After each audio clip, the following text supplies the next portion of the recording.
okay. I talked to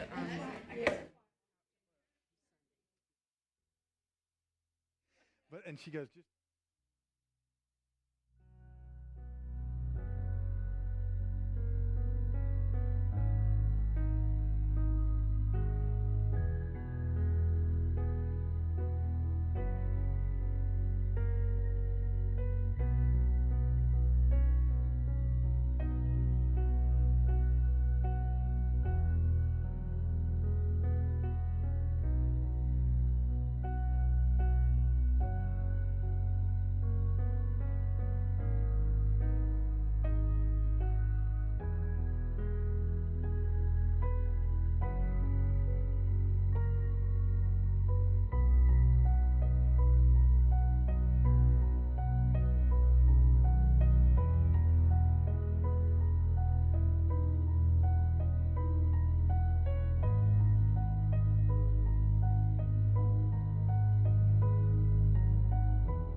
well, good morning, everyone.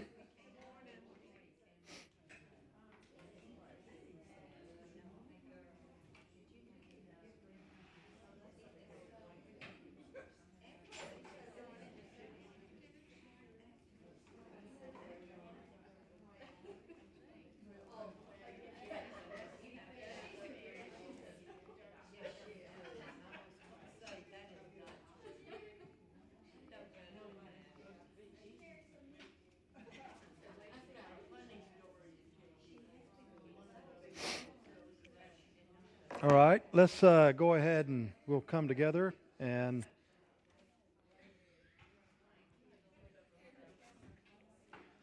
if you're joining us at home, welcome as well. Good morning to you. And if you're new to us, it's about a minute to 2 minute delay. So if you want to respond to us, either if something's unclear, if there's a question that you want to ask, if you'll just type it in on the bottom right-hand corner of your device, and eventually it'll go to our control room, and then from there it'll come to me, and we can address it that way. But it is good morning to you. All right, so we are in 1 Timothy, last chapter, chapter 6. As for announcements, the only announcement I have, I have two. Ash Wednesday service tomorrow night. That'll be at 6:30 in our sanctuary. And then one of the things that we need between now and as we get closer to Holy Week is Easter eggs filled with candy for the Easter egg hunt. And so just it's always a nice event here at St. Paul. And don't be late. Some of you have had kids or grandkids that have experienced that. If you're late, you're probably missing it. So because it doesn't last long, and when it comes to finding the eggs, but so you can just drop those off at any time between now and then. But just the pre-fit the eggs that already have the candy in it. All right. Any other announcements that we? Yes.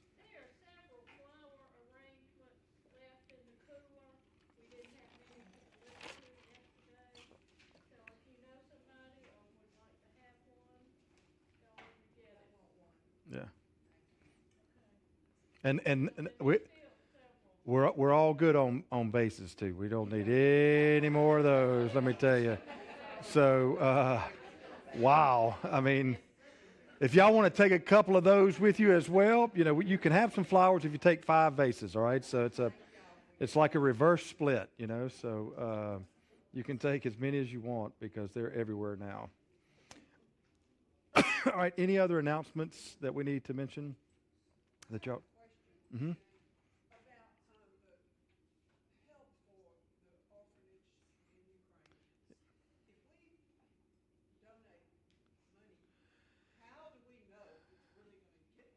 Well, we yeah. So as Tammy came by today, I talked to her, and I've been talking to her every day. She still is able to have contact with our Compass contact folks over there. And I asked her Sunday at night, or either Monday morning, I can't remember, how what's some tangible ways that we can help. What they need is resources like money because as you can imagine, they're doing rolling blackouts with power, and some of the power's out anyways just because of the war.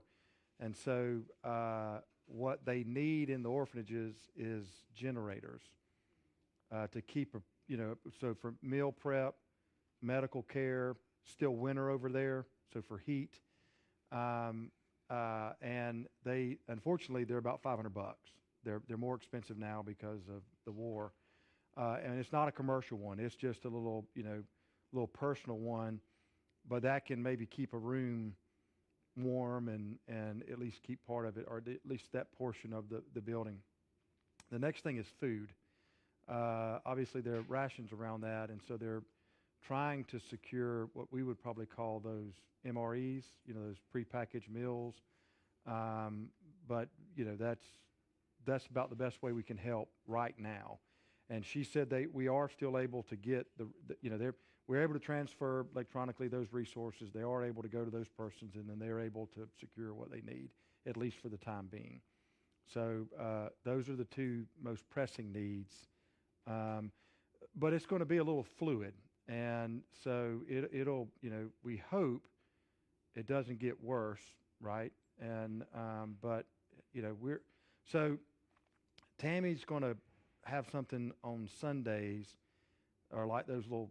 Years ago, we did something where we put some of the faces of the children. It's like a magnet. We just said put it on your refrigerator and pray for them, and yeah. So we have to be careful with that now when we put someone like from Ukraine or from Russia or something like that, when we put their face out on the internet because of the sex trade. I mean, you can get in trouble real quick that way just because of how some of that stuff takes place. So what we're going to do is there's going to be a magnet of, like, say, the country of Ukraine, and it's going to highlight where our orphanages are, and it'll give you some idea. When you see the map, basically Russian troops are coming in this way, and so we're going to be right in the middle of it. The capital's like right here, and so there's a river that runs like this, and the region that our orphanages are in this city, and this city is one of the largest cities in Ukraine where our orphanages are located, and it's very rich in minerals. And so it's a strategic target. So, yeah. So when there were two anti-aircraft devices that Ukraine had around the city, and they were taken out quick or early on, and the first level of bombing. They didn't bomb the city, but I mean the residents of the city could hear. And they could see the smoke, but this is a high-profile target for Russia. Yeah, they do. Well, sometimes they have to leave it, and there's I don't know. So y'all probably remember the name or heard the name Bogdan. He was the one that he had some dental issues that one time Tammy said it would help him in his life and his finding a job and stuff like that. And so there was a couple of families raised money to fix his teeth.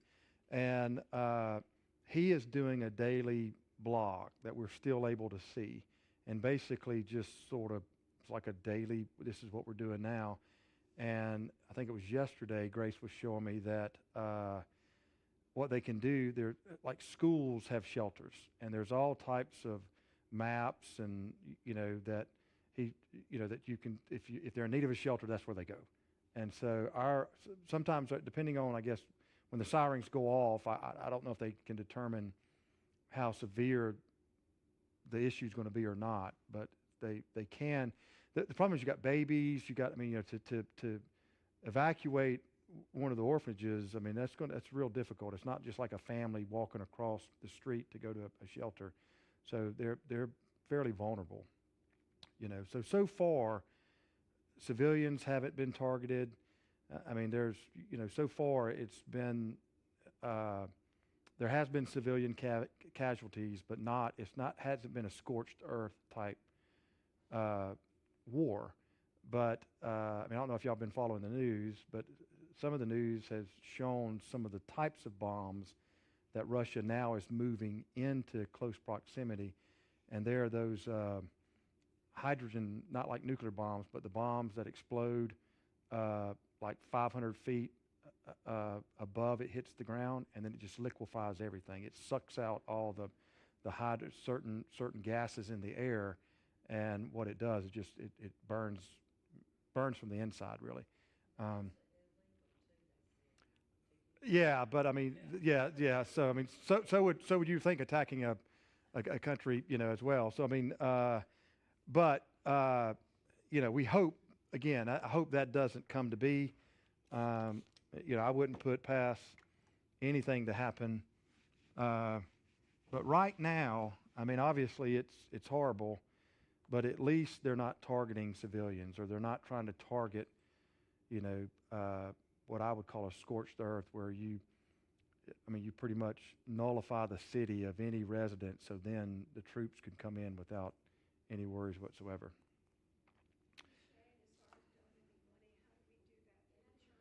Yeah, you could, obviously you can write a check. There's, in your email box, hopefully you received something last week that had a link, and you can just give electronically if you want to do that. Either way is fine. So, or if you write a check, just put Ukraine mission or Ukraine relief, and it'll go,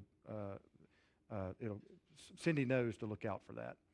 And then as those funds, part of what I did is told Tammy, I said, go ahead and buy the generators. I said, if people want to, we can always replace the funds. I said, but it might be a little bit of a delay from the time that Brooke and I write a check that gets to our account, and then if they need generators, we need to go ahead and buy them. Because it's cold. But she said on the black market they're about $500.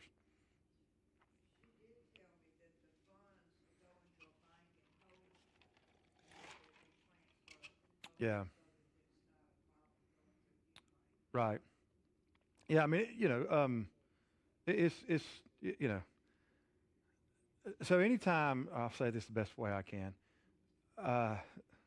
So if you're, I don't know if we should take this off the internet or not, or take this off the air. To be in ministry in less than,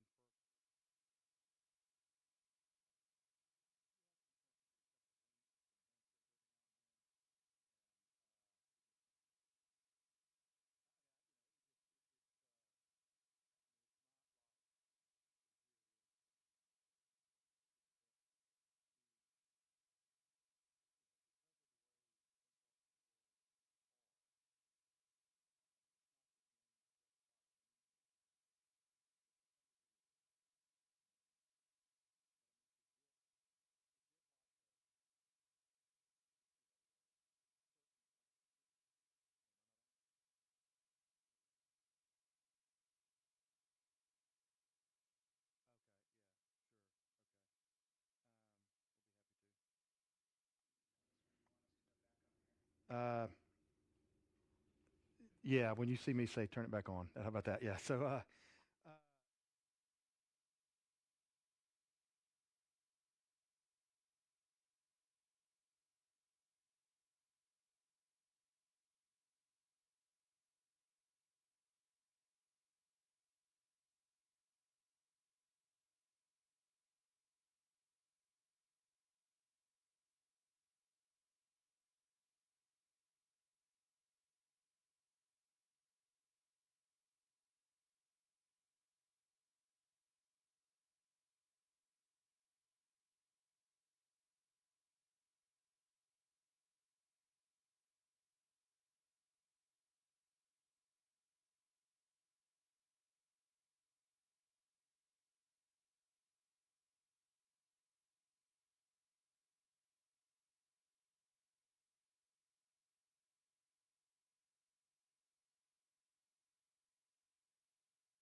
see it if you do genealogies, or if you do like what do they call them, geneograms, where you can see what happens like one generation to the next. And a lot of times it's similar.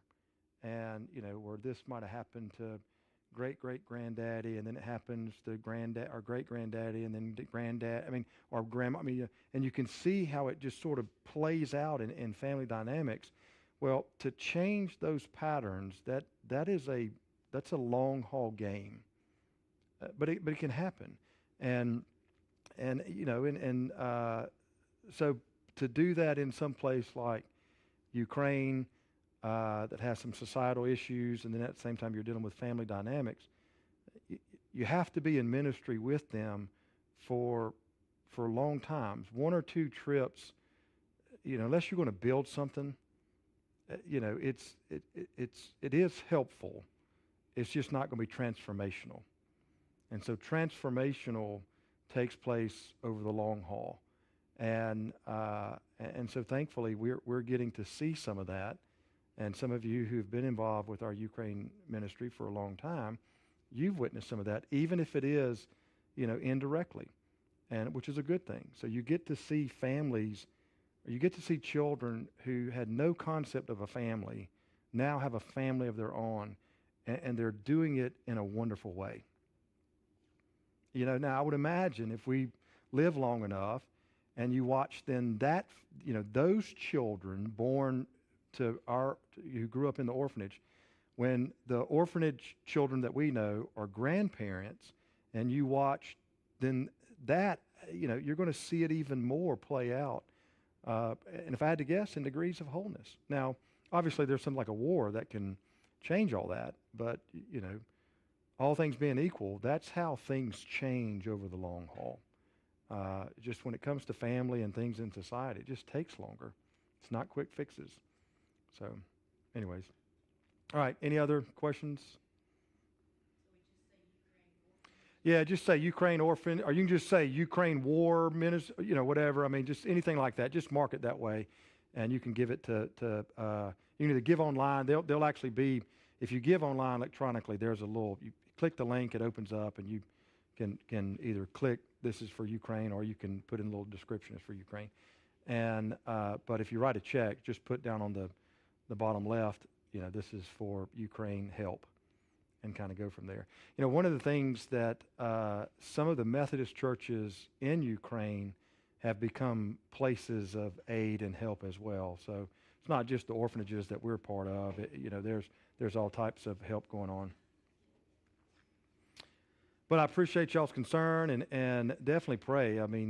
Just for safety for all parties, and and kind of go from there.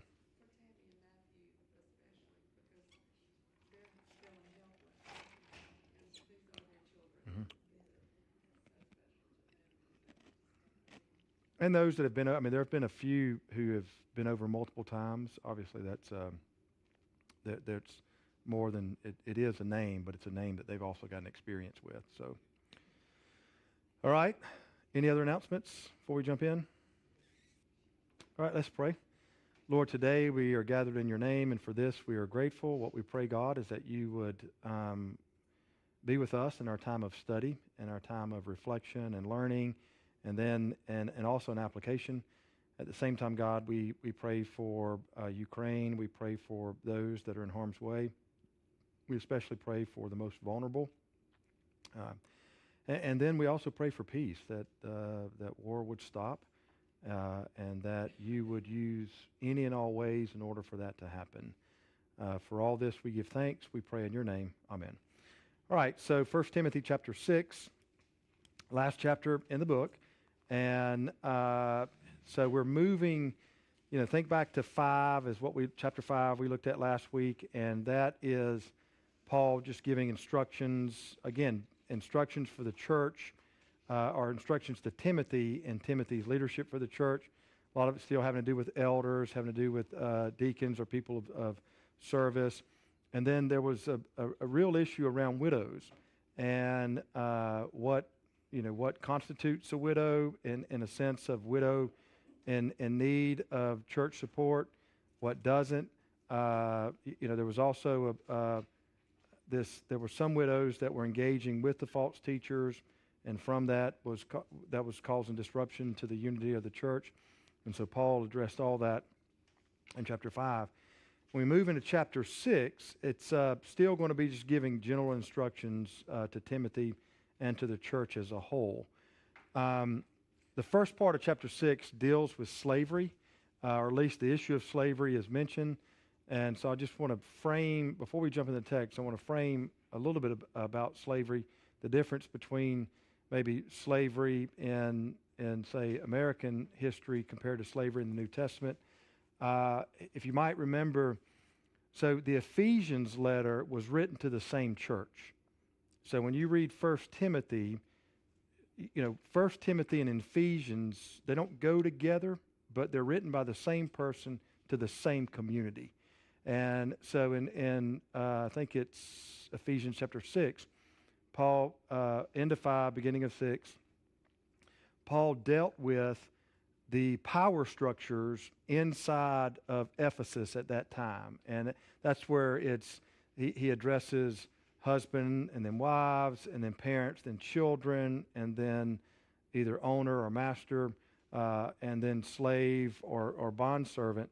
And there's some things that are mentioned in Ephesians that are very similar to what shows up in 1 Timothy. But there are some assumptions that we do, maybe not we in this class, but we in this time period. Whenever we read the Bible, one of the temptations is to read in, what we know about either terms or where we eisegete the text. We read into the text a lot of what we want the text to say instead of trying to put ourselves in a first century mind as much as possible to take out of the text what the text actually is saying. So when we think of slavery, what comes to your mind when you think of slavery? Just off the top of your head. Yeah, in America. In antebellum.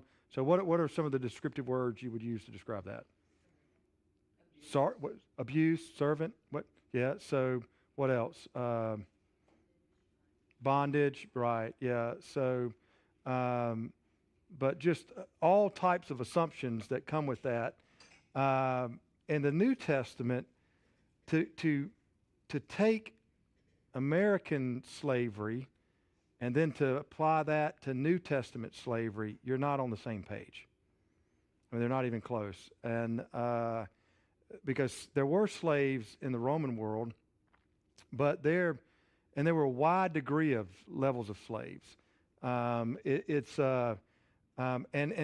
Sometimes slaves had a better living than even free people, which was not the case, say, in Southern slavery. And so to assume that slavery has been the same throughout all of history is not the case. In the New Testament, there were so many various degrees of slavery that existed inside of the Roman world. There were even times in the Roman world where they were free, like emancipation, sort of across the board. Most of the time, if you were, after a number of years, sometimes 7, 10, or maybe 20 years, an owner had to free you. And sometimes the slaves would say, no, I don't want to be free because my standard of living is better than what it would be if I was a free person. So the assumption that there is a wide degree of separation between those that were free citizens in the Roman world and those that were in some form of slavery, it's not. Now, there was, a wide division, say, from the lowest to the top, but there are all types of degrees in the middle. And another assumption is that all the slaves were treated poorly or treated badly. That's not the case either. And there were some that were, again, some of them had really nice standards of living, and the idea that all slaves wanted to be free, right off the bat in the Roman world, that was not the case. Some, again, would, I'm not, I want to say enjoyed, but obviously it was a high standard of living, so maybe they did enjoy. But the idea of every single one of them wanting to be free wasn't the case in the New Testament. And, to compare American history slavery with New Testament history and then to assume they are the same, that's not the case at all. And most of the slavery in the New Testament is the slaves were either products of war, where maybe two countries or two areas fought, and the spoils, then they would be enslaved for a period of time. But even then, there were laws of what people could or could not do when it come to treatment of. So it's just a little different than say, our history inside of this country with say New Testament. So what we don't want to do is assume that what it was like in antebellum times here, that's exactly what it was like in the first century, because that just is not the case. And another assumption is that when we read passages that have to do with, say, topics like slavery or something along those lines, when what was permissible in the ancient world and in our mind wouldn't be permissible today, don't try to rescue the passage. Don't try to say that this is really just Paul trying to think about it in terms of employer to employee. No, it's just a part of that society at that time. Thank the Lord it's not today, all right? But at the same time, don't just do what some people do and want to cut it out of the Bible and say, well, it's no longer applicable. No, because it gives us insight into the ancient world and some of the thoughts that were going on during that time. And then the last one, I didn't write on the board, but now I'm thinking about it.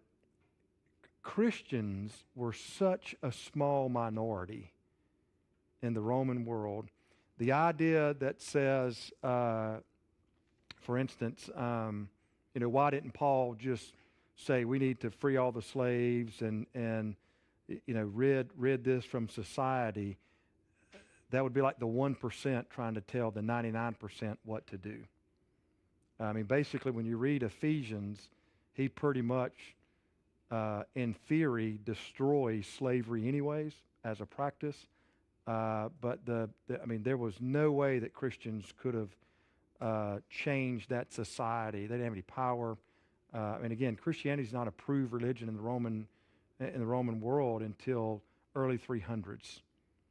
And now what if you study history, what you'll also study is that so many Christians became in every society became some of the largest proponents for abolition movements and to rid slavery of its existence. You see, if you study British history and those that were the most outspoken and the ones that moved in that society to change their slave trade, same inside of the United States. So many of them they're driven by Christian people. Just in the first century, it's a minority. This is like this much of the population, more than anything else. So anyway, I just want to set the stage of that so that when we read it, we don't fall into the same temptation of going, what is Paul talking about, telling people to sort of continue in this process or to continue in the structure that exists inside of the society. So, all right, so let me stop before we get at the text and see if there's any questions about, slavery or in the New Testament or anything along those lines. So we're all good. All right, well, do me a favor. If somebody would read the first little portion of the passage, I think it's verses 1 and 2. Yeah. So if somebody would read verses 1 and 2. Now the other passage is going to be a little bit longer, so if you want to go ahead and get the reading out, this is the first time, first in wins. Yeah, there you go. So.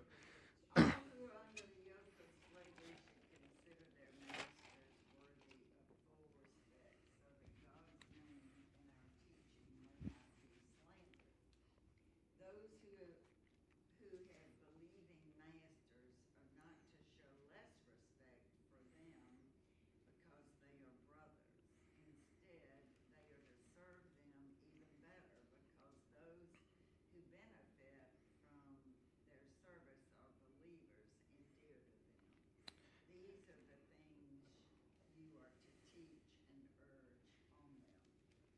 Yeah, so here, we do have in verses 1 and 2, obviously Paul, again, if we read into the text that, you know, this idea that I can't believe Paul is even writing about telling bondservants or slaves that they need to be obedient. What is he doing? He should, I can't believe he even wrote that. Um, that's where we're reading into the text what we want the text to say, and we're also reading it in from a 2022 mindset compared to it, because in the first century there were more slaves in the Roman Empire, vastly more slaves in the Roman Empire than there were free people. And I want to say maybe like 2/3, maybe half to 2/3 of the population at different times, and particularly in Italy and in Greece. So, it's very widespread. That doesn't mean it's right or wrong. It's just it is. And in the first part of the passage, obviously he's addressing those that are Christian bondservants or slaves who have an unchristian owner or master.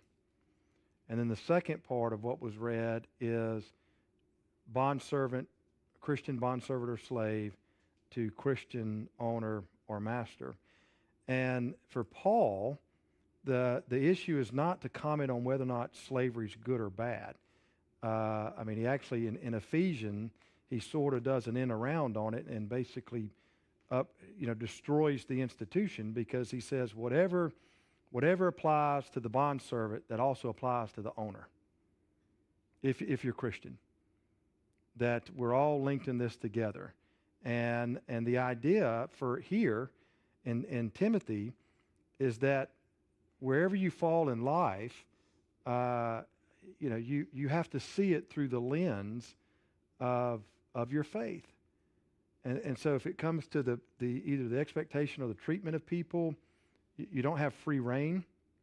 You have to see that through the lens of your faith, because what you don't want is somebody outside of the church to look in and say, well, this person acts a certain way, and in doing so, they pollute the name of God. So that's the larger teaching in the text, where he talks about where when it comes to how you treat, what you do, whether it be a master or an owner or a bondservant or a slave. Where does it say that? So that or the end of verse 1, so that the name of God and the teaching may not be reviled. So the idea is that whatever you do it in a way so that the name of God is honored.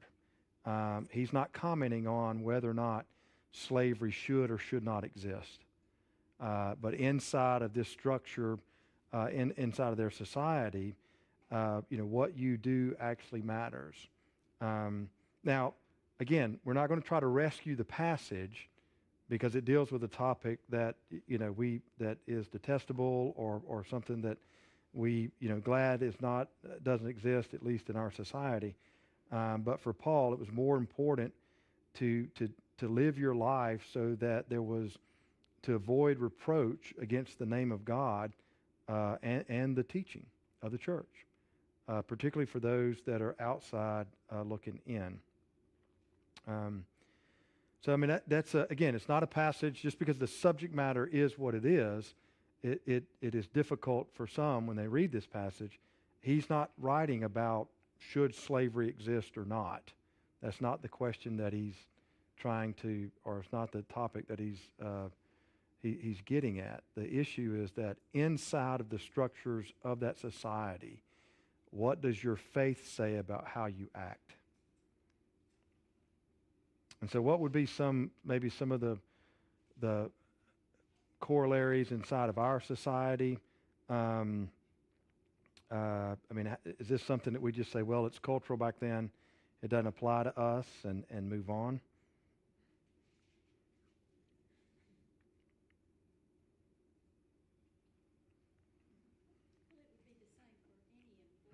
Sure, yep.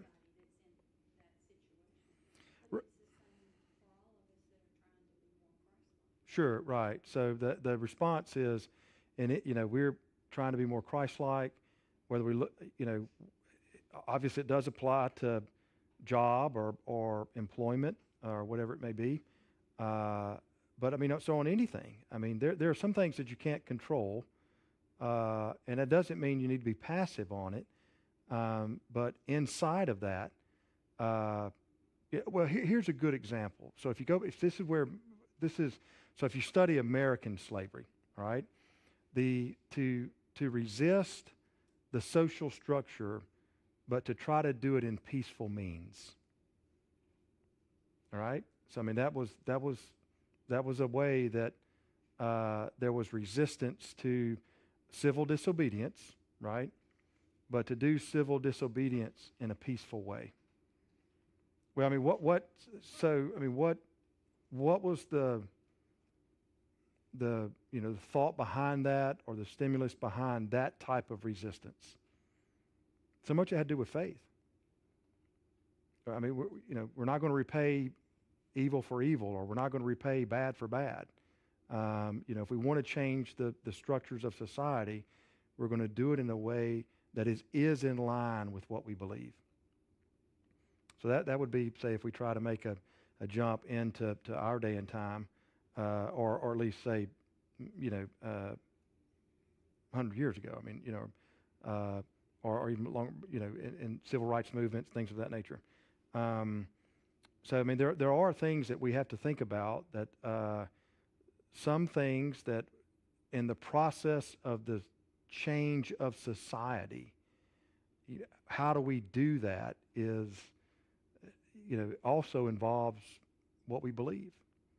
And so to follow Christian ethics is not easy. It's harder than the average. And but there are some things that we have to see all that we do through the lens of our faith. You cannot bifurcate your life and say, this is what I do over here, and over here I get free reign. It doesn't work that way. And so there are times, another thing too is, and this is one of the questions, I don't want to jump ahead, but one of the things I was asking myself when I was going over my notes, one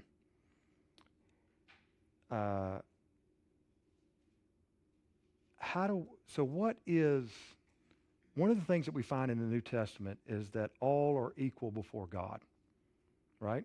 So there's equality there, level ground at the cross. But what does that mean when we take that and we put it in society? So what in societal, living and action is equal for everybody? Because not everybody's equal in this room, right? I mean, you look different, so you all don't look equally the same. I mean, you act different. You come from different backgrounds, things of that nature. So is there a line that is drawn that says that, okay, it only stops at the church, or because there are degrees of wealth, there are degrees of power, there are degrees, of pretty much anything in our society. So how do we balance in our faith, what our faith dictates to us about equality, and then when it doesn't match up in society, how do we live with that? Yeah, so the comment is God sees us all as equal. Yeah. So that is where we're all level ground at the cross. But what happens? So what's next?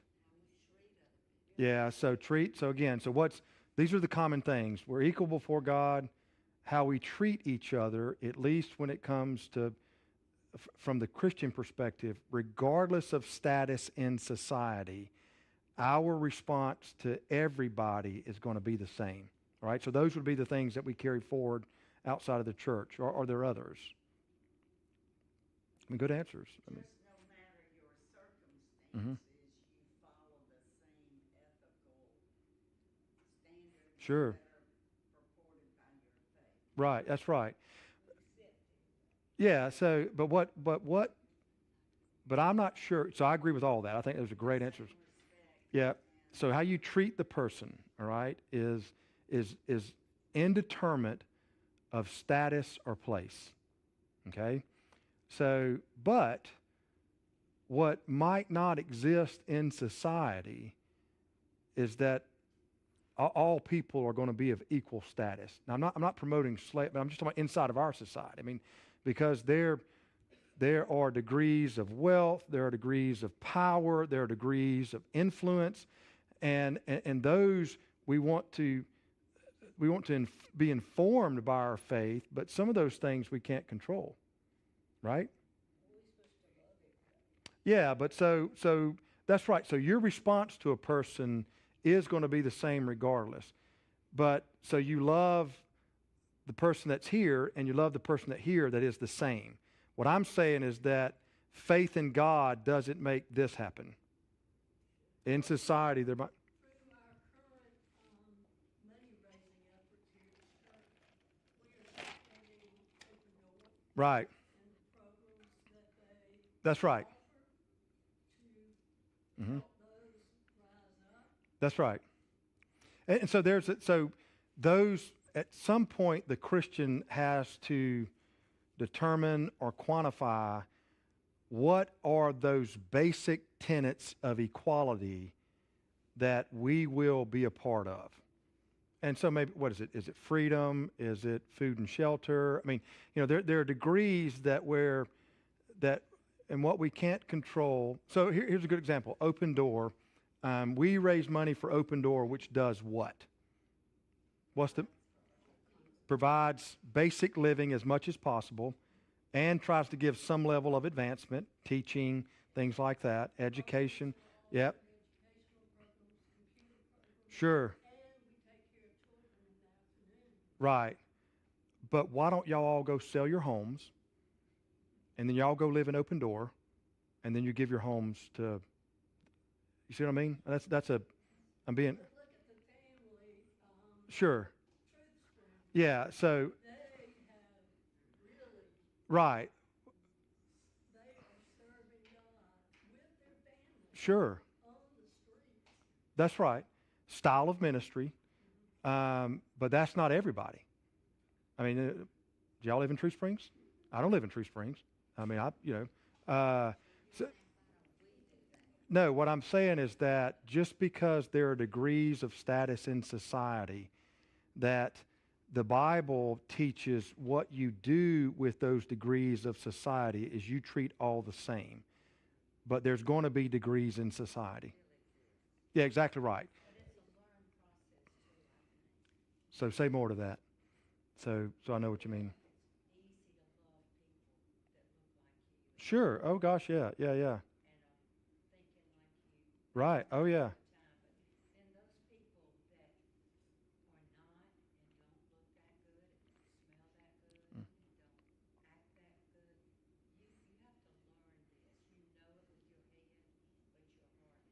Yeah. So I mean, we all like our affinity groups, all right? So I mean, that's most of us are friends with the friend. What we value about say the Stricklands is that they are in a different affinity group, or they've said this is going to be our affinity group for the purpose that we feel led by God's Spirit to move in this direction to help transform this community. Which, from their own words, they'll tell you that was a learned process as well.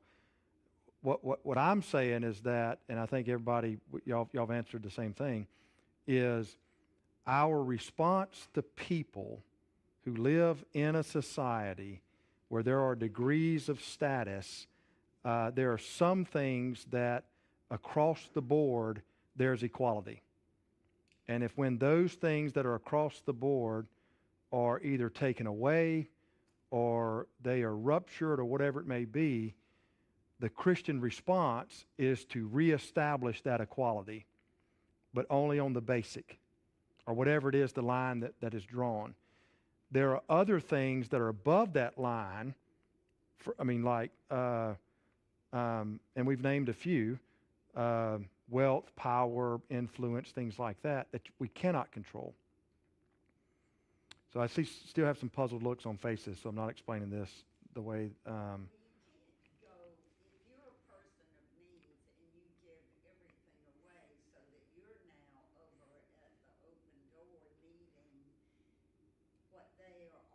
Mm-hmm. I don't see that you've raised anything up. You've just become part of the problem. Sure. You So, don't have yeah, enough by giving away what you have to make all people right. right. So, let me see if I can say it this way. This is not to be cheeky by any stretch, but let's assume. So when I mention this one word, I know I'm going to get the lots of praise from everybody in here. Assume there's a faith component in what I'm about to say. But sometimes you could read the gospel, and why not communism? Communism.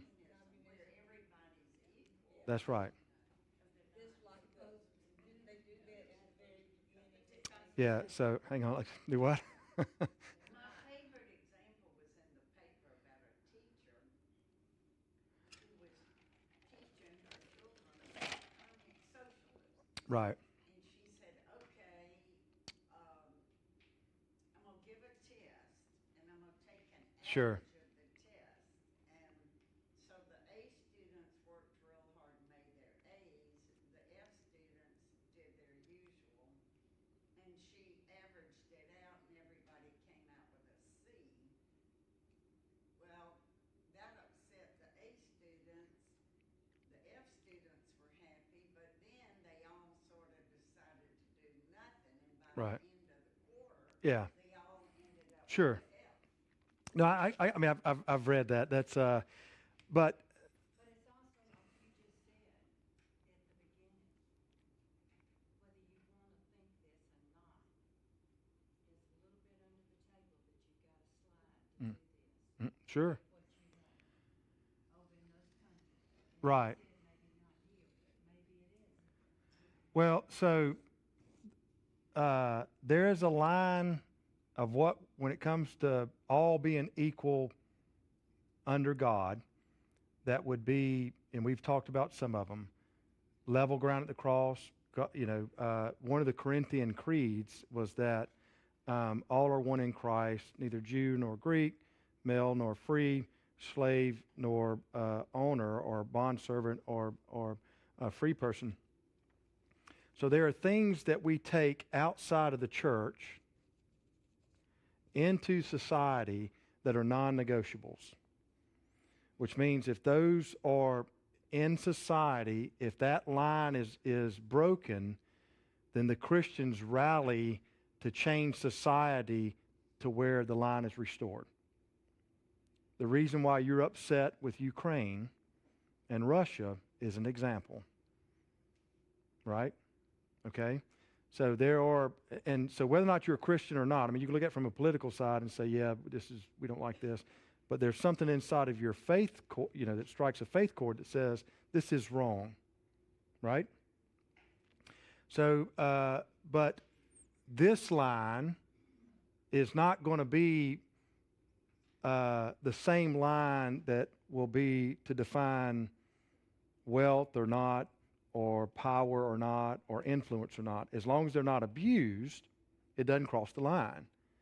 But so my point is, there are going to be things in society that that just are.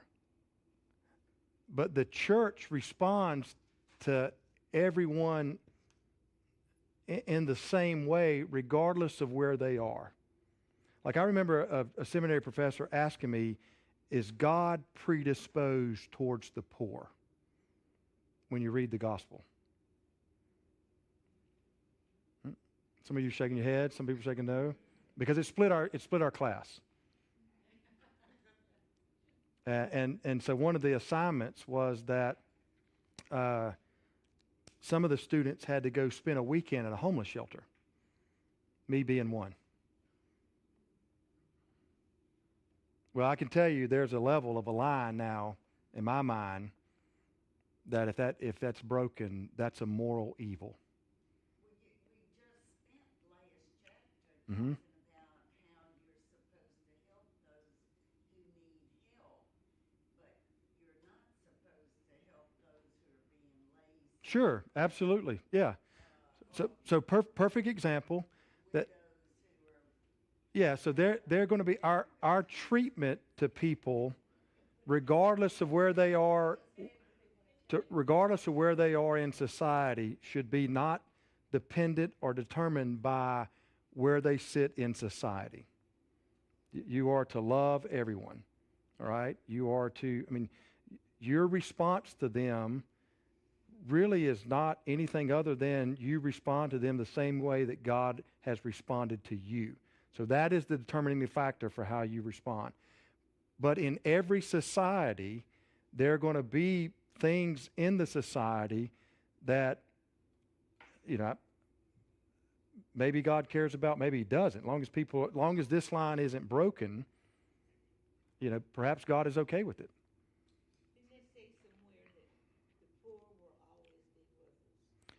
Yeah, so that comes out of the gospel where Jesus is being honored, and one of the disciples it critiques it because there's a little bit of commentary that he also controlled the purse strings, and I think he's a little heavy-handed. And He's also got that it's easier for a camel to get to an sure, yeah. So that you're just on your game today, aren't you, Mary Lou? So I mean, because yeah, so yeah, it's not the sewing needle, but to get a camel through something about yay big, that's still pretty tough. Yeah, so one of the questions that a seminary professor asked years ago about is God predisposed to the poor raises sort of a question that would be the converse, which is he towards the rich? Is he not? Because listen, I'm not trying to answer the question for you. I mean, just if you're interested in this, just pack a lunch and read the Gospels. Because the language towards the rich is different towards the poor. And now that's not defined by a bank account.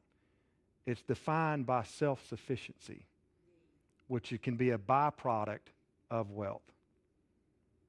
And one of the things that is a temptation for everybody throughout any time period is that when I have more than enough to cover my needs, what then happens? Do I get lazy and don't do the work, the homework?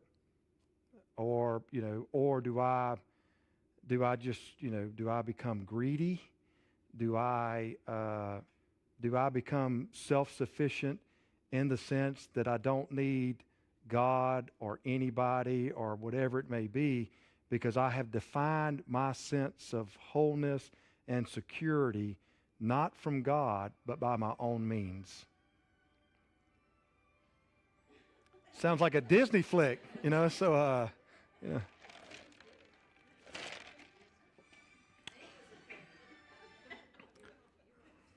Yeah, it's almost, I like that, Gene. If you can, I'll give you a wink like on Sunday when I want you to play it, like at a perfect time in the sermon, and we can kind of go from there. But so that's the temptation. So, what's the first beatitude? Blessed are the what? The poor. Yeah. Well, the first version says poor. A later version says poor in spirit. Yeah. Might have felt a little uncomfortable about that. And so the idea is in the Roman world, they had a beatitude that was blessed are the rich. So, I mean, serious. I mean, and the idea was that why? Well, because, there's some things I don't have to deal with because, it's those parts of society or security or whatever it may be, they're taken care of. And they're taken care of because that person has the means to do it. The poor do not. And I'm not trying to tell you, I don't think God is predisposed towards anybody. I think God is predisposed towards humanity, all right? So, I mean, I argued against my seminary professor.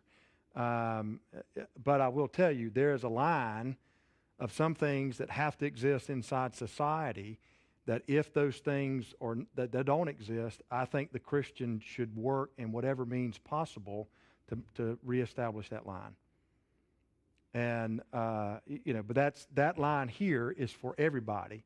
A line up here might or might not be for everyone. And I'm not. That's just it.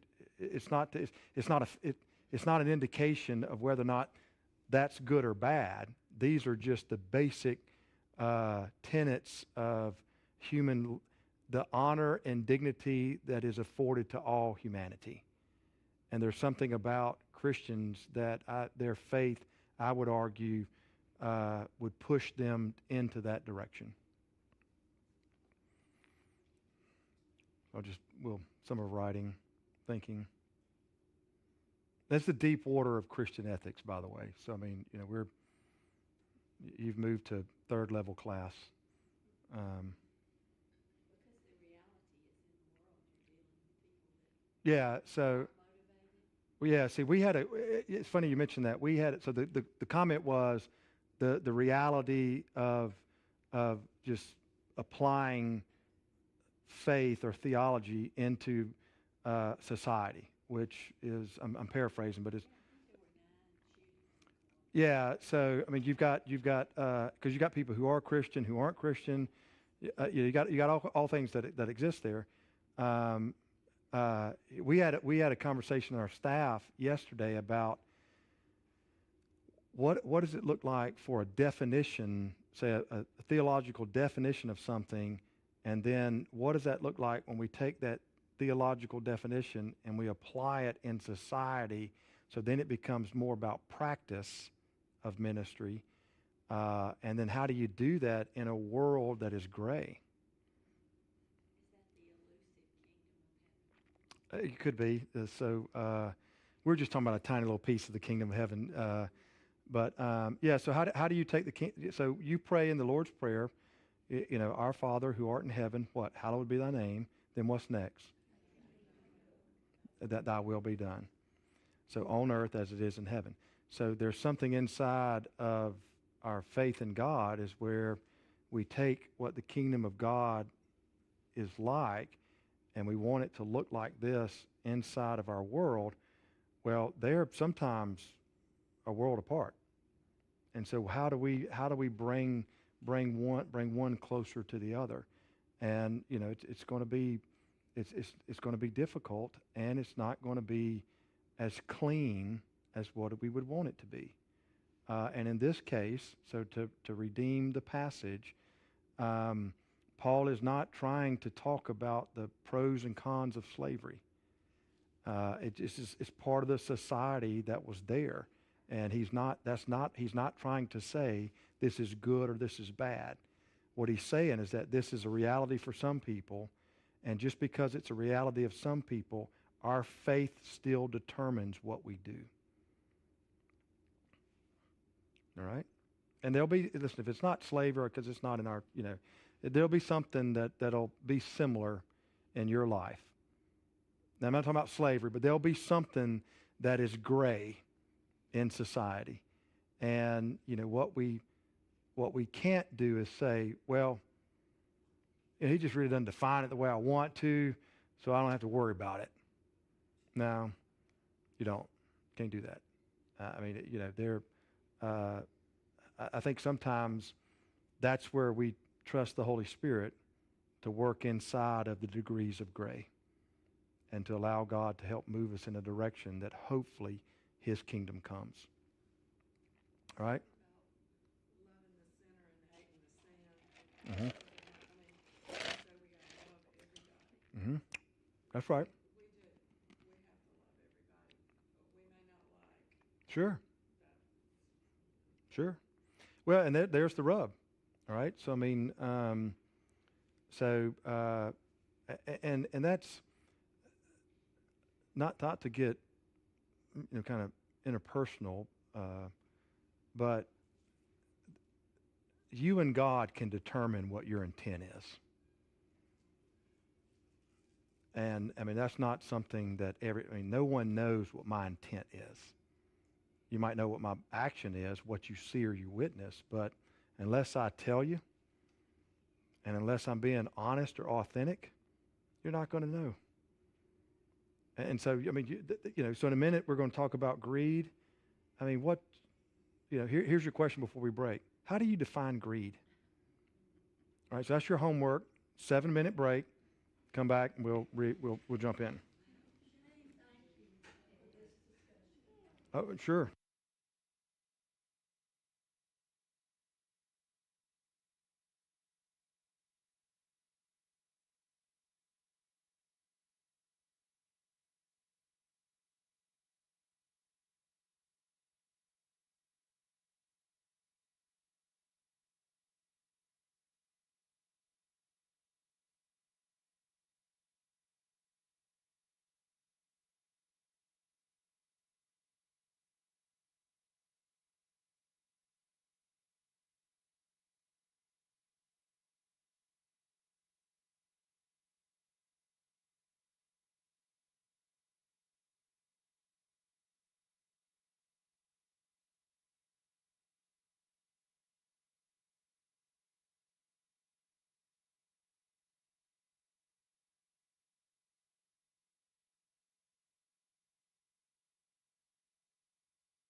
going on here. Yeah. So a little Fat Tuesday here at the church.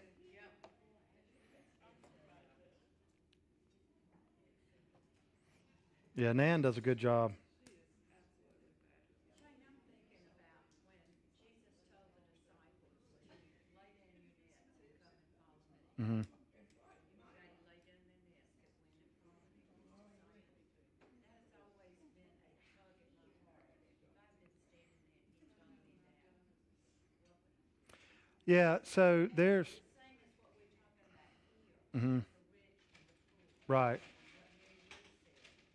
And I agree with her that I don't think we sell everything. I don't either. I mean, so. But those two things, Yeah, so one of the discussions that you always have to ask is, and it's not trying to delineate, all right, but there is specific callings for certain ministries or certain tasks, and then there is general callings.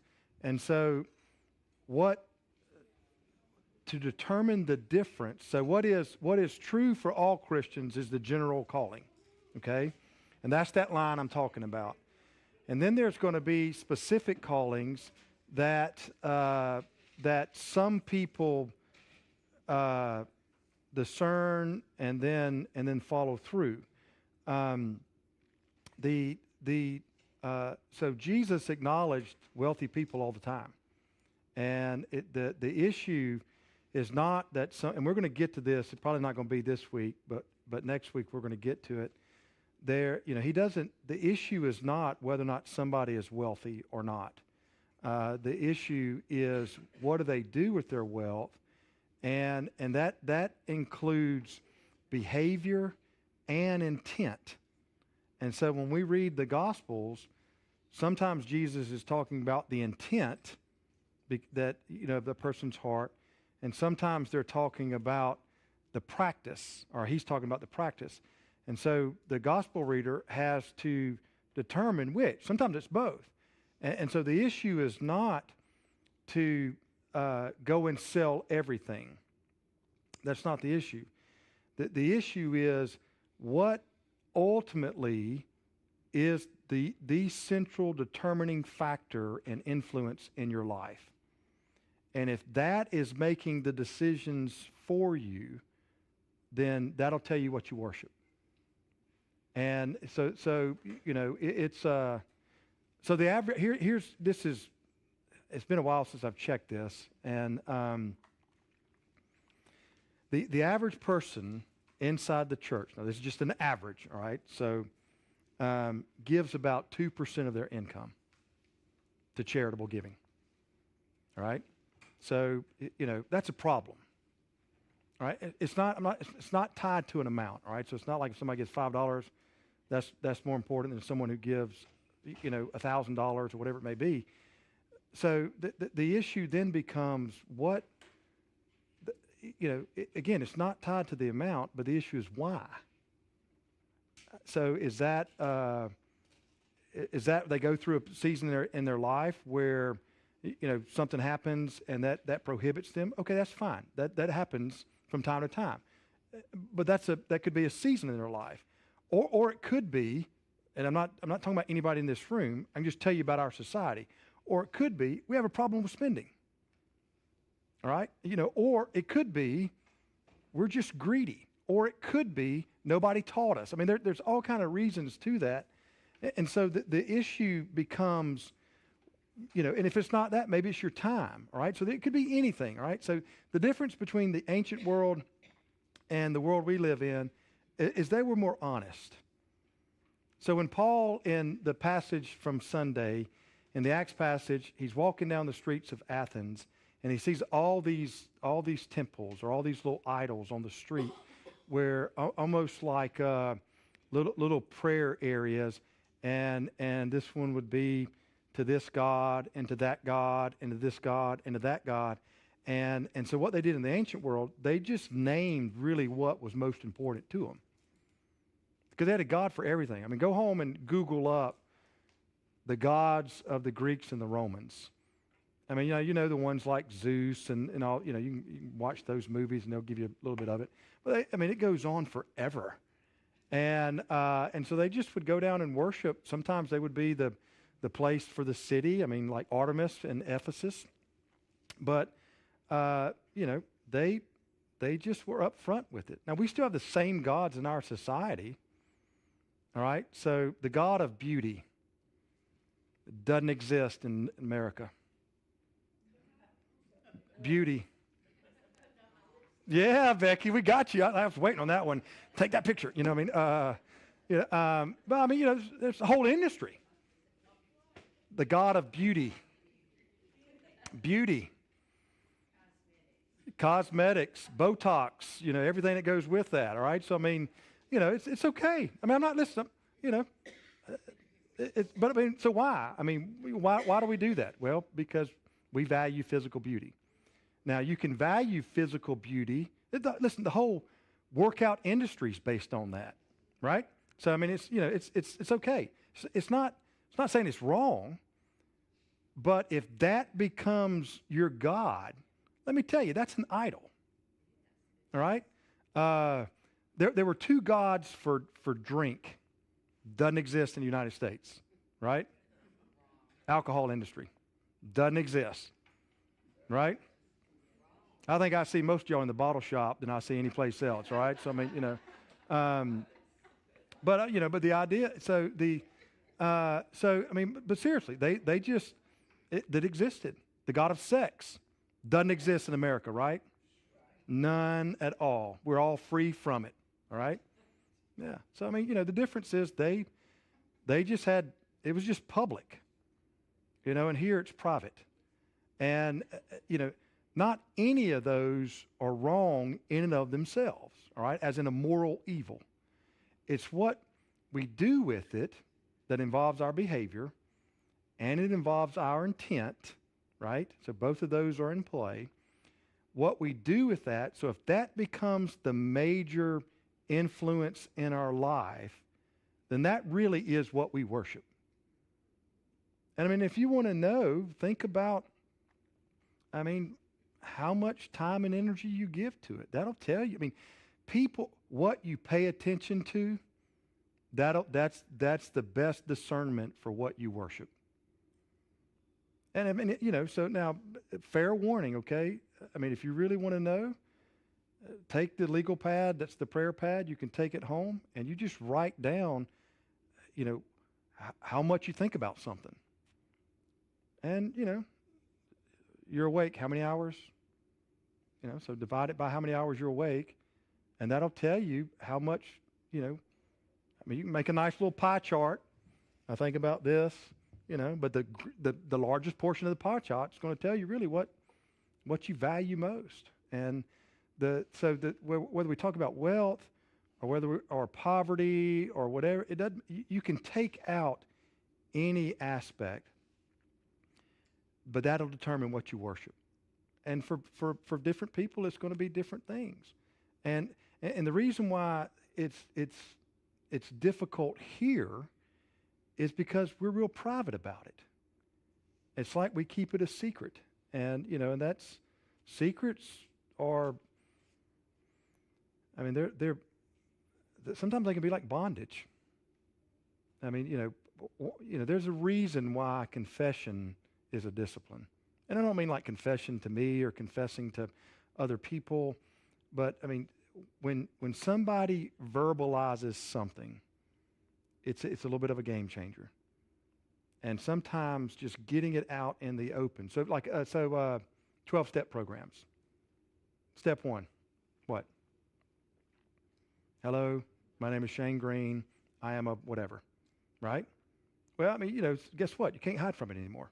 Do you have your hand up, or you just scratching? Oh, okay, yeah. So anyway, let's jump into the text because we'll talk a little bit about greed, and I don't want to. I thought we'd get past verse 2, so maybe not. All right, so let's go for a couple of verses, beginning in verse 2. Teach and urge these things. That's the last part of verse 2, and then verse 3. If anyone teaches a different doctrine and does not agree with the sound words of our Lord Jesus Christ and the teaching that accords with godliness. He is puffed up with conceit and understands nothing. He has an unhealthy craving for controversy and for quarrels about words, which produce envy, dissension, slander, evil suspicion, and constant friction among people who are depraved in mind and depraved of the truth. Imagining that godliness is a means of gain, but godliness with contentment is great gain, for we brought nothing into this world, and we cannot take anything out of this world. But if we have food and clothing with these, we will be content. But those who desire to be rich fall into temptation, into a snare, into many senseless and harmful desires that plunge people into ruins and destruction. For the love of money is the root of all kinds of evil. It is through this craving that some have wandered away from the faith and pierced themselves with many pangs. All right, so just a couple of things, and then I know we're going to run out of time. But in verse 3, you have this idea of does anybody have something like sound words or sound teaching? Yeah, that word sound is a medical term, and it describes like health. And so some of your versions might have like healthy teaching or whole teaching. Yeah, wholesome. Yeah, so those are all the same words. Verse 4, Paul sort of zeroes in more on the false teachers, and that the idea of conceited or conceit, the lack of genuine spiritual knowledge, and so then it paints this picture of like ailing from a disease. So you see this contrast between what is sound and what is not sound. And then you got a laundry list of problems that are the byproduct of an unsound teaching or an unsound way of life. And the evil, the envy, the dissension, the slander, suspicion, all those things are listed. And then we get to verse 5. This is where greed enters into, becomes a factor. We don't know if it's greed and concept or if it's, longing for material gain. We don't know. What we think is that people have exploited the church for their own ends. And in doing so, they've created some havoc amongst the community. The issue is not that people shouldn't receive pay. The issue is not that, again, the issue itself is not wealth in general. It's what the person ultimately desires. And so one of the questions that I asked, I think, before the break, and I'll ask again, so when does just desire for security or things like that, when does that actually become greed? Become greed. Greed, yes. Yeah, so it could be we see the behavior selfish. Is it, so if someone came to you and said, okay, when is enough enough? All right, so one of my favorite movies, you ever watch the Wall Street movies? Right? Yeah, so the second one, what's that guy's name? Josh, is it Brolin? Yeah, he's sort of the villain in there. And there's this one scene where he's meeting with the kind of the young guy, and takes this big puff from a cigar. And because the young guy says, "Tell me what your number is." He goes, "It's been my experience as a stockbroker that everybody has a number. And then once they get to their number, that's their time to sort of retire or bow out." And so Josh Brolin's character takes this big hit off this cigar, blows it out in dramatic form, and he just says, "More." And then he walks out of the room. So it's not a bad movie. I'd give it a B+. But seriously, when is enough enough? Is it because then we become selfish, which can happen? And when is it when we're willing to cut corners to obtain it, violate our ethical code? Maybe. I'm just thinking out loud, because it's when we talk about the 7 deadly sins, all right, greed being one of them. They're more now they have an outward manifestation, but they're really something that exists on the inside. And so I started a new sermon series this past Sunday, And we're just looking at types, I don't want to say types of people, but for lack of better words, masks that we wear, maybe we present to the world. And what we'll discover is that with every type, there is a corresponding inner struggle. And so last week we talked about the need to be perfect, perfectionism, things like that. Well, the inner struggle for them is anger and resentment, where they repress it down. This coming Sunday, we're going to talk about the need to be needed. And the inner struggle for them is pride. I'm self-sufficient. I can take care of your needs. I really don't have any needs for you to take care of. So, I mean, so there is, the week after that, it's going to be the need to succeed or to perform. And their inner struggle is going to be deceit. They lie to themselves and sometimes even lie to other people. So, there are these things that exist inside of us that do, to Becky's credit, they do manifest. I mean, she's right. They manifest themselves out in actual behaviors, but the behavior is just the manifestation of what already exists on the inside, which then we have to ask, what ultimately do we value as in most important? And if it is the self-sufficiency that wealth can provide, okay, then just be honest, all right? Or whatever it may be. I mean, it could be anything in our society. And self-awareness for the Christian, okay? And I would argue just for, even if you're not a Christian, self-awareness, but for the Christian, self-awareness is the fuel that leads people to wholeness. Because if you're not self-aware, you will not even participate with the Holy Spirit. But when you are aware, just because things are, doesn't mean they'll be like this forever.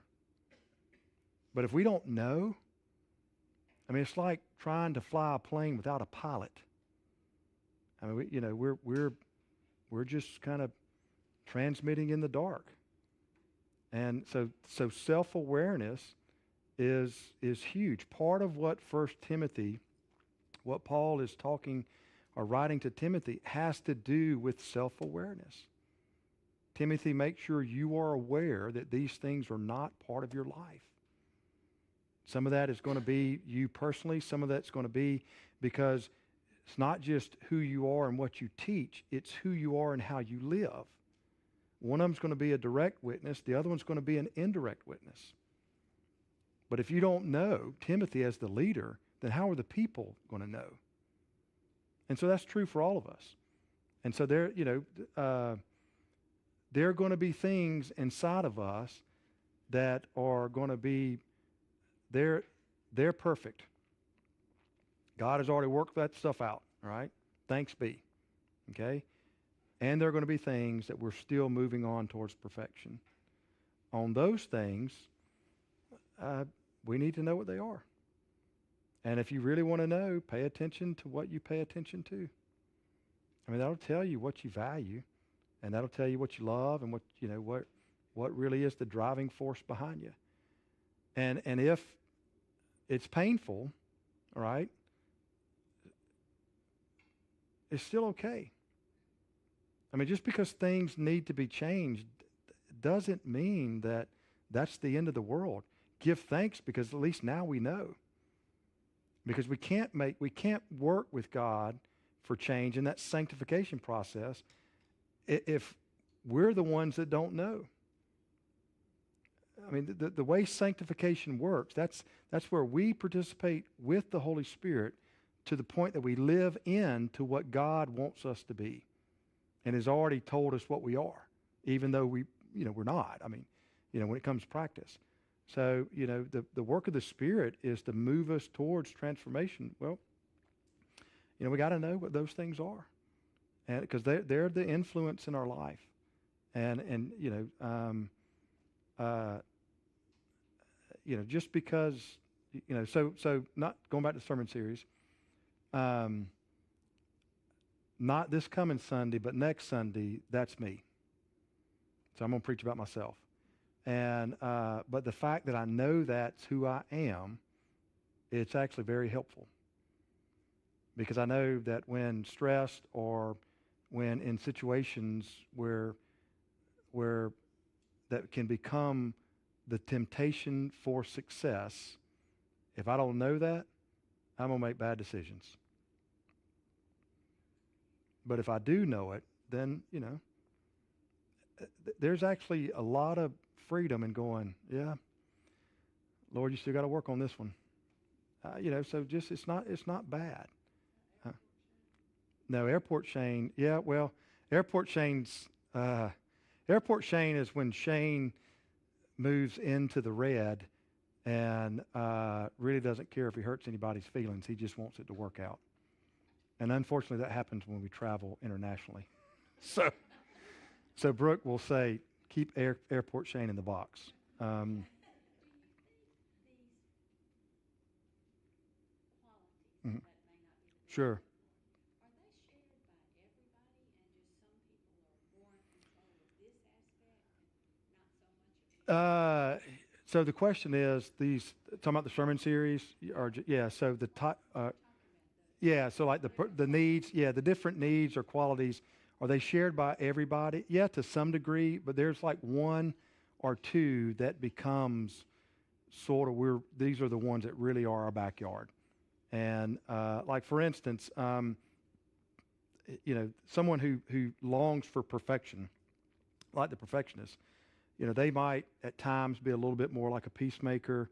They might be times a little bit more like what we call the helper or the befriender, the giver. But their default is going to be, more of what we would call perfectionism. Yeah, so it's been around. So the book is what I'm talking about is the Enneagram. All right, so that's just a spiritual tool to kind of help someone become more aware. And I'm just not talking about it like in Enneagrams on Sunday, but it's the same types. But they show up in other tools of personality tools and things like that. The Enneagram just looks at it from a spiritual perspective. Sure. Mm-hmm. Yeah. Right. Sure. It is very helpful. All right. So here's what the Enneagram. The reason why I think it's valuable. You are who you are. Okay. So much of that has been what you experienced in the first 20 years of your life. And to some degree, we never grow out of that. Okay. Because if someone grew up with a strong inner critic, you're going to be a perfectionist. If you had a parent that told you all the things you did wrong, more so than the things you did right, guess what? Your life is going to be about trying to do things right. Because as a child or as a teenager, what you learned is this is how I get approval, this is how I get love, this is how the world works. It's not bad. It just is. Okay? So if that's part of your history, part of your experience, then self-awareness says, I know that this is a large part of how I see the world, which means how I'm going to see myself, and it affects how I relate to God, it affects how I relate to other people, and it reflects how I treat myself. For instance, those who long for perfection, they won't see the 10 things they do right. They're going to see the 1 things they do wrong. And you know what they then process about themselves? Self-hatred. Why? Because they can hear that inner critic going, you should have done it this way. Or, whatever it may be. So, again, now, it doesn't mean that you're going to be like this forever, because you can be a very, very healthy perfectionist. Nothing wrong with that. And so perfectionist people, when they start a project, they're going to get it done. They're loyal people. They're the ones that will be with you through thick and thin. But if they're in a situation where there's a lot of gray and the rules aren't defined, you might as well shoot them, because they're going to hate it.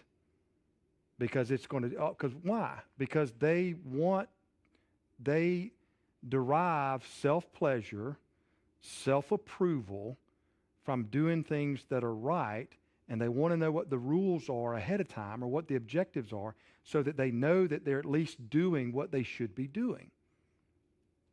So that's, if every time you were told to clean your room, you cleaned it, by all standards pretty good, but your mom and dad or your grandparent or whomever came in there and said, well, you didn't do this, and they harped on the one thing you didn't do, and that's all you heard for the majority of your upbringing, well, guess what? That stuff doesn't go away. So, we are who we are. And, like for me, what I heard, it's not like my parents did this I just picked this up, so I can't associate it with like a dramatic experience or whatever it may be. What I heard was, those that succeed, they're the ones that get the approval. And so, not that I believe in this, but if I have a spirit animal, my spirit animal is a chameleon. Because I can change my colors in front of the audience. Well, you throw in being a clergy person, where it's not objective. So it's about what I see in the room when I teach, which is why reading the room is important for me. Well, I know that about myself. So, it's not good, bad, or indifferent. This just is. So if I'm going to be in a situation where I can't read the room, that's going to cause anxiety. Well, I know that about myself. Yeah, exactly right. Yeah, so so what you do is you just want to be self-aware, and whatever it may be, so that so when a person receives or has anxiety, they're most prone to act out, right? So think about the fights you've had with your loved ones. That has always been from the most peaceful place in the world, right? No. It comes because now the relationship has some type of friction or anxiety, and we act out. So, just be mindful of that. So I have to kind of take a breath and, not beat up on Brooke or the kids or myself or whatever it may be when I know that this is going to kind of be a trigger point for me. So the negative passion or the deadly sin that could be associated with that with me is going to be deceit. I will lie to myself because of what I see out here. And so one of the things that can happen is that a person never really owns who they are because they always feel like they're on stage. All right? Well, if I'm speaking your language, guess what? Welcome to the club. And, but so sometimes wholeness is first owning. You got to start somewhere. So I remember, and then I'm going to stop because I'm way past time. So to be a Methodist, to be ordained, you have to take all these tests in the Methodist Church. And one of them's this long psychological test, a test for everything. Just make sure you're not dangerous, is what they think. And so I was meeting with it has to be reviewed by a psychiatrist. And so I was meeting with a psychiatrist when I was going through the process.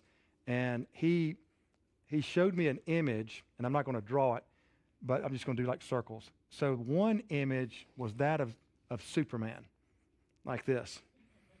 And the other image of this guy that it looked like he'd been on a 5-week bender. He's laid out on the sofa. His hair's a wreck, and he's just like, dead tired. And he goes, "This is you." And I was like, "What?" It's offended. And because I wasn't young. I was like 20 something. I had no clue what he was talking about. And he, but looking back and reflecting on it, I thought, oh man, he pegged me to the T. He said, "This is what you want everybody to see." He said, "But on the inside, you're going to be like this sometimes." And he said, "If you don't understand that this is really who you are at times and not this, you're going to have a lot of problems." And I just dismissed it like, look, just tell me I passed so I can give my sheet of paper to the board of ministry and I can sit for my examination.